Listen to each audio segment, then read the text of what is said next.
What did you take a look at after the Alabama game, and what can you guys improve on in terms of getting off the field there on third down?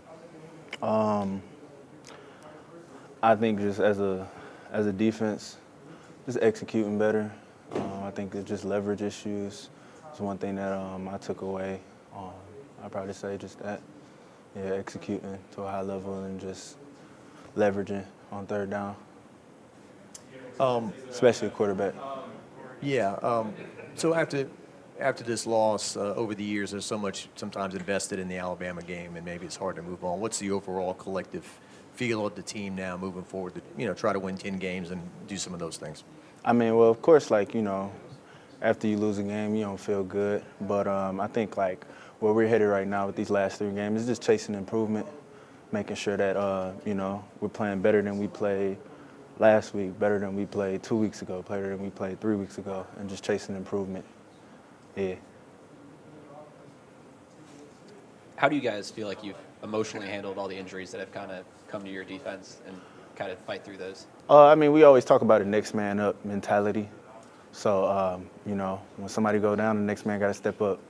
And, that's the way it is on every team for real, as it should be on every team. And that's the same way with us. That's kind of what we had, that next man up mentality. Yeah, as far as the defensive coaching staff and D-line in particular, I mean, you guys have had a lot of different coaches this year. Yeah. What is that like, and how do you take a little bit from each one of them? I mean, I think each one, has their own, thing that they bring to the D-line room. But at the end of the day, technique, executing, and just whipping the man in front of you. And in a way, we try to, use all these coaching to try to just do that. That's our main goals.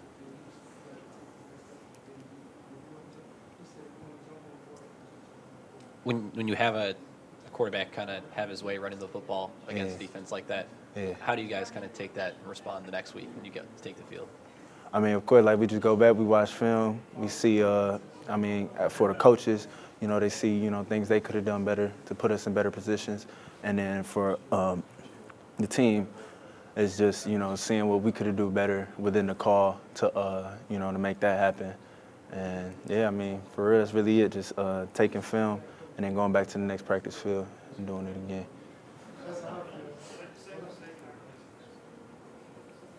How is this first season here at LSU and the SEC kind of going for you? I like it. Yeah, I love it here at LSU.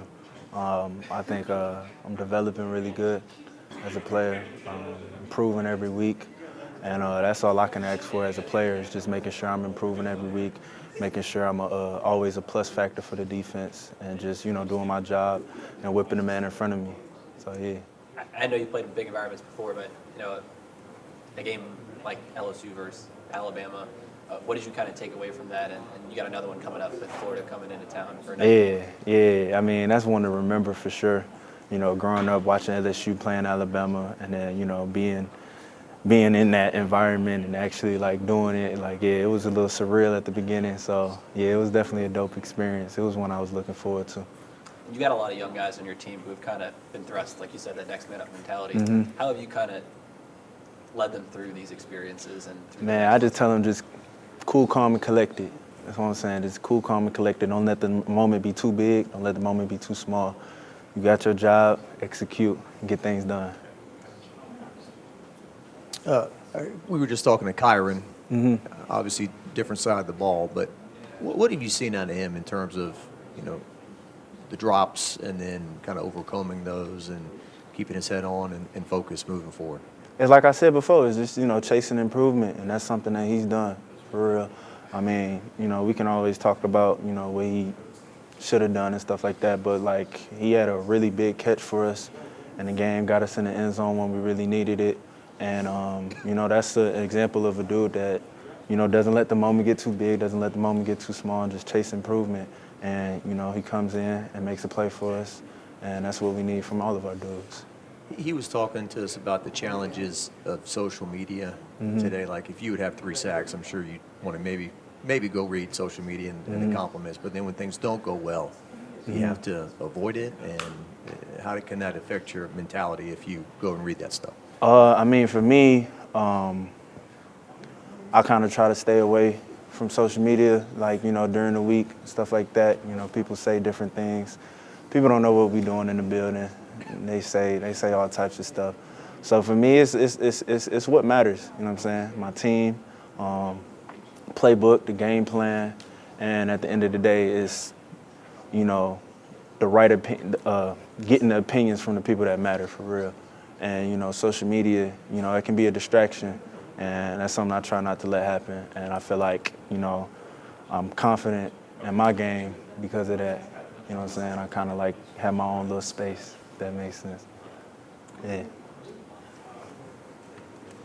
What about Florida is kind of sticking out to you as you guys prep for them and some things offensively that they do well? They do a lot of motions and shift, eye candy. They got great players. So, you know, just managing all that, making sure our eye discipline is correct. And I think that's one of the biggest things going into this game is eye discipline and just handling all the motions and shifts and, you know, different types of, like, eye candy plays that they have and stuff like that. Any more questions? Good. All right.